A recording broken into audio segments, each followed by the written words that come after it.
ಸ್ನೇಹಿತರೆ, ಉದ್ಯೋಗ ಬಂಧು ಯೂಟ್ಯೂಬ್ ಚಾನಲ್ಗೆ ಸ್ವಾಗತ. ಇಂಡಿಯನ್ ನೇವಿಯಲ್ಲಿ ಅಗ್ನಿವೀರ್ ಹುದ್ದೆಗಳಿಗೆ ಅರ್ಜಿಯನ್ನು ಕರೆಯಲಾಗಿದೆ. ಅಗ್ನಿವೀರಲ್ಲಿ 3 ರೀತಿಯಾಗಿದೆ. ಅಗ್ನಿವೀರ್ ಎಂಆರ್, ಇದಕ್ಕೆ SLC ವಿದ್ಯಾರ್ಹತೆ. ಹಾಗೆ ಅಗ್ನಿವೀರ್ SSR, PUC ಅಥವಾ ಡಿಪ್ಲೊಮಾ ಆಗಿರಬಹುದು.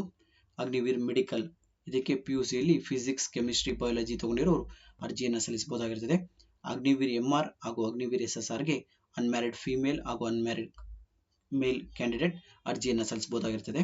ಹಾಗೆ ಅಗ್ನಿವೀರ್ ಮೆಡಿಕಲ್ ಮಾತ್ರ ಅನ್ಮ್ಯಾರಿಡ್ ಮೇಲ್ ಮಾತ್ರ ಅರ್ಜಿಯನ್ನು ಸಲ್ಲಿಸಬೇಕಾಗಿರುತ್ತದೆ. ಹಾಗೆ ಎಲ್ಲ SLC ಹಾಗೂ PUC ಡಿಪ್ಲೊಮೊ ಓದಿರುವಂಥವ್ರು ಅಗ್ರಿಗೇಟ್ 50% ಕಂಪಲ್ಸರಿ ತಗೊಂಡಿರಬೇಕು. ಅಂಥವ್ರು ಮಾತ್ರ ಅರ್ಜಿಯನ್ನು ಸಲ್ಲಿಸಕ್ಕಾಗತ್ತೆ. ಹಾಗೆ ಎಲ್ಲ ಹುದ್ದೆಗಳಿಗೂ ಅರ್ಜಿ ಪ್ರಾರಂಭದ ದಿನಾಂಕ ಬಂದು 14 ಮಾರ್ಚ್ 2026ರಿಂದ 6 ಏಪ್ರಿಲ್ 2026. ಹಾಗೆ ಕರೆಕ್ಷನ್ ವಿಂಡೋ ಬಂದು 10 ಹಾಗೂ 11ರಂದು ಏಪ್ರಿಲ್ ಓಪನ್ ಆಗುತ್ತೆ. ಏನಾದ್ರು ಅರ್ಜಿ ಸಲ್ಲಿಸಬೇಕಾಗಿದೆ ತಪ್ಪನ್ನ ಮಾಡಿದ್ದಲ್ಲಿ ಕರೆಕ್ಷನ್ ಮಾಡ್ಕೊಬೋದು. ಹಾಗೆ ಸ್ಟೇಜ್ 1 INET ಎಕ್ಸಾಮ್ಸ್ ಬಂದು ಮೇ ತಿಂಗಳಲ್ಲಿ ನಡೆಯಲಿದೆ. ಹಾಗೂ result declaration of first stage ಬಂದು ಮೇ ಅಥವಾ ಜೂನ್ ಅಲ್ಲಿ ಇರುತ್ತದೆ. ಹಾಗೆ ಸೆಕೆಂಡ್ ಸ್ಟೇಜ್ ಬಂದು ಸೆಪ್ಟೆಂಬರ್, ಅಕ್ಟೋಬರ್, ಡಿಸೆಂಬರ್ 3 ಹಂತದಲ್ಲಿ ನಡೆಯುತ್ತದೆ. ಹಾಗೂ ಸ್ಟೇಜ್ 1, ಸ್ಟೇಜ್ 2 ಅಂತ 2 ರೀತಿಯಾಗಿ ವಿಂಗಡಣೆ ಮಾಡಿ ಎಕ್ಸಾಮ್ಸ್ ಅನ್ನ ಮಾಡ್ತಾರೆ. ಹಾಗೆ ಎಕ್ಸಾಮ್ಸ್ ಕ್ವಶನ್ ಪೇಪರ್ಸ್ ಹೇಗಿರುತ್ತೆ, ಹಾಗೆ ಎಷ್ಟು ಮಾರ್ಕ್ಸ್ ಇರುತ್ತೆ ಅನ್ನೋದ್ರ ಬಗ್ಗೆ ಸಂಪೂರ್ಣ ಮಾಹಿತಿನ ತಿಳಿಸ್ಕೊಡ್ತೀನಿ. ಯಾರೆಲ್ಲ ನನ್ನ ಚಾನಲ್ಗೆ ಸಬ್ಸ್ಕ್ರೈಬ್ ಆಗಿಲ್ಲ ದಯವಿಟ್ಟು ಸಬ್ಸ್ಕ್ರೈಬ್ ಆಗಿ. ಮೊದಲಿಗೆ ಬಂದು ಅಗ್ನಿವೀರ್ ಎಂಆರ್ಗೆ ಸ್ಟೇಜ್ 1 ಎಕ್ಸಾಮಿನೇಷನ್ಗೆ 50 ಮಾರ್ಕ್ಸ್ ಇರುತ್ತೆ. ಒಂದೊಂದಕ್ಕೆ ಒಂದೊಂದು ಮಾರ್ಕ್ಸ್ ಇರುತ್ತೆ. ಹಿಂದಿ ಅಥವಾ ಇಂಗ್ಲಿಷ್ನಲ್ಲಿ ಪೇಪರ್ ಇರುತ್ತೆ. ಆಬ್ಜೆಕ್ಟಿವ್ ಟೈಪ್, ಮಲ್ಟಿಪಲ್ ಚಾಯ್ಸ್ ಇರುತ್ತೆ. ಹಾಗೂ 2 ಸೆಕ್ಷನ್ ಮಾಡ್ತಾರೆ. ಸೈನ್ಸ್, ಮ್ಯಾಥ್ಸ್ ಮತ್ತು ಜನರಲ್ ಅವೇರ್ನೆಸ್ ಪೇಪರ್ ಅನ್ನ ರೆಡಿ ಮಾಡ್ತಾರೆ. 10th ಸಿಲೆಬಸ್ ಮೇಲೆ ಪೇಪರ್ ರೆಡಿ ಆಗುತ್ತೆ. ಡ್ಯೂರೇಷನ್ ಬಂದು ಎಕ್ಸಾಮ್ ಟೈಮ್ ಬಂದು 30 ನಿಮಿಷಗಳ ಕಾಲ. ರಾಂಗ್ ಆನ್ಸರ್ಸ್ಗೆ ಪೆನಾಲ್ಟಿ ಇರುತ್ತೆ. ಹಾಗೆ ಅಪ್ಲಿಕೇಶನ್ ಫೀಸ್ ಬಂದು 550. ಫಸ್ಟ್ ಸ್ಟೇಜ್ ಪಾಸ್ ಆದವರಿಗೆ ಸೆಕೆಂಡ್ ಸ್ಟೇಜ್ ಅಲ್ಲಿ ಫಿಸಿಕಲ್ ಫಿಟ್ನೆಸ್ ಟೆಸ್ಟ್, ರಿಸಲ್ಟ್ ಮತ್ತೊಮ್ಮೆ ರಿಟರ್ನ್ ಎಕ್ಸಾಮಿನೇಷನ್, ಹಾಗೆ ಮೆಡಿಕಲ್ ಟೆಸ್ಟ್ ಇರುತ್ತೆ.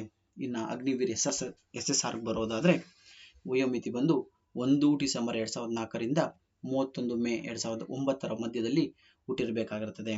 ಎಜುಕೇಶನ್ ಕ್ವಾಲಿಫಿಕೇಶನ್ ಬಂದು ಮೊದಲೇ ತಿಳಿಸಿದಾಗೆ 10+2 ಅಂದರೆ PUC. ಇದರಲ್ಲಿ ಮ್ಯಾಥಮೆಟಿಕ್ಸ್ ಮತ್ತು ಫಿಸಿಕ್ಸ್ ಅನ್ನ ಕಂಪಲ್ಸರಿ ತಗೊಂಡಿರಬೇಕು. 50% ಅಗ್ರಿಗೇಟ್ ಇರಬೇಕಾಗುತ್ತೆ. ಇನ್ನು ಡಿಪ್ಲೊಮಾದವರು mechanical, electrical, automobile, computer science, instrumentation technology, information technology ಇದನ್ನ ಅರ್ಹತೆ ಪಡೆದಿರಬೇಕಾಗುತ್ತದೆ. 50% ಮಾರ್ಕ್ಸ್ ಅನ್ನು ತಗೊಂಡು ಪಾಸ್ ಆಗಿರಬೇಕಾಗುತ್ತದೆ. ಹಾಗೆ 2 years ವೊಕೇಶನಲ್ ಕೋರ್ಸ್ ಅವರು ಕೂಡ ಅರ್ಜಿಯನ್ನು ಸಲ್ಲಿಸಬೇಕು. ಆ ವೊಕೇಶನಲ್ ಕೋರ್ಸ್ ಅಲ್ಲಿ ಫಿಸಿಕ್ಸ್, ಮ್ಯಾಥ್ಸ್ ಕಂಪಲ್ಸರಿ ತಗೊಂಡಿರಬೇಕು. ಹಾಗೆ ಇದಕ್ಕೂ ಕೂಡ ಸೇಮ್ ಡೇಟ್, ಲಾಸ್ಟ್ ಡೇಟ್, ಕೊನೆ ಡೇಟ್ ಅದೇ ಸೇಮ್ ಇರುತ್ತೆ. 100 ಅಂಕಗಳಿಗೆ ಇರುತ್ತದೆ. ಒಂದು ಕ್ವಶನ್ಗೆ 1 ಅಂಕಗಳಿರುತ್ತದೆ. ಹಿಂದಿ ಅಥವಾ ಇಂಗ್ಲಿಷ್ ನಲ್ಲಿ ಪೇಪರ್ ಬರುತ್ತೆ. ಕ್ವಶನ್ ಪೇಪರ್ಸ್ ಇರುತ್ತೆ. ಆಬ್ಜೆಕ್ಟಿವ್ ಟೈಪ್ಸ್ ಹಾಗೂ ಮಲ್ಟಿಪಲ್ ಚಾಯ್ಸ್ ಇರುತ್ತೆ. ಕ್ವಶನ್ ಪೇಪರ್ ಬಂದು 4 ಸೆಕ್ಷನ್ ಆಗಿ ಮಾಡುತ್ತಾರೆ. ಇಂಗ್ಲಿಷ್, ಸೈನ್ಸ್, ಮ್ಯಾಥಮೆಟಿಕ್ಸ್ ಹಾಗೂ ಜನರಲ್ ಅವೇರ್ನೆಸ್ ಇರುತ್ತದೆ. 10+2 ಸಿಲೆಬಸ್ ಇರುತ್ತೆ. ಹಾಗೆ ಪೆನಾಲ್ಟಿ ರಾಂಗ್ ಆನ್ಸರ್ಸ್ ಇದ್ದೇ ಇರುತ್ತೆ. ಇನ್ನು ಸ್ಟೇಜ್ 1 ಪಾಸ್ ಆದವರಿಗೆ ಸೆಕೆಂಡ್ ಸ್ಟೇಜ್ ಅಲ್ಲಿ physical fitness test, written examination, medical. ಹಾಗೆ SSR ಮೆಡಿಕಲ್ ಅವರಿಗೆ ಬರೀ ಮೇಲ್ ಕ್ಯಾಂಡಿಡೇಟ್ ಅರ್ಜಿಯನ್ನು ಸಲ್ಲಿಸಬಹುದಾಗಿರುತ್ತದೆ. 10+2 ನಲ್ಲಿ ಫಿಸಿಕ್ಸ್, ಕೆಮಿಸ್ಟ್ರಿ, ಬಯಾಲಜಿ ಕಂಪಲ್ಸರಿ ತಗೊಂಡಿರಬೇಕು. 50% ಮಾರ್ಕ್ಸ್ ತಗೊಂಡಿರಬೇಕು.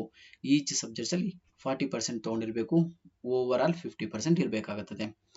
ಏಜ್ ಕ್ರಿಟೀರಿಯಾ ಬರೋದಾದ್ರೆ 1 ಮೇ 2005ರಿಂದ 31 ಅಕ್ಟೋಬರ್ 2009ಕ್ಕೆ ಈ ಮಧ್ಯದಲ್ಲಿ ಹುಟ್ಟಿರಬೇಕಾಗುತ್ತದೆ. ಇನ್ನು ಸ್ಟೇಜ್ 1 ನಲ್ಲಿ ಎಕ್ಸಾಮ್ಸ್ ಬಂದು 100 ಕ್ವಶನ್ಸ್ಗೆ 1 ಅಂಕ. ಹಿಂದಿ ಹಾಗೂ ಇಂಗ್ಲಿಷ್ ನಲ್ಲಿ ಪೇಪರ್ ಇರುತ್ತದೆ. Multiple choice. ಹಾಗೆ ಈ 4 ಸೆಕ್ಷನ್ ಆಗಿ ಪೇಪರ್ ಡಿವೈಡ್ ಆಗುತ್ತೆ. English, science, biology and general awareness.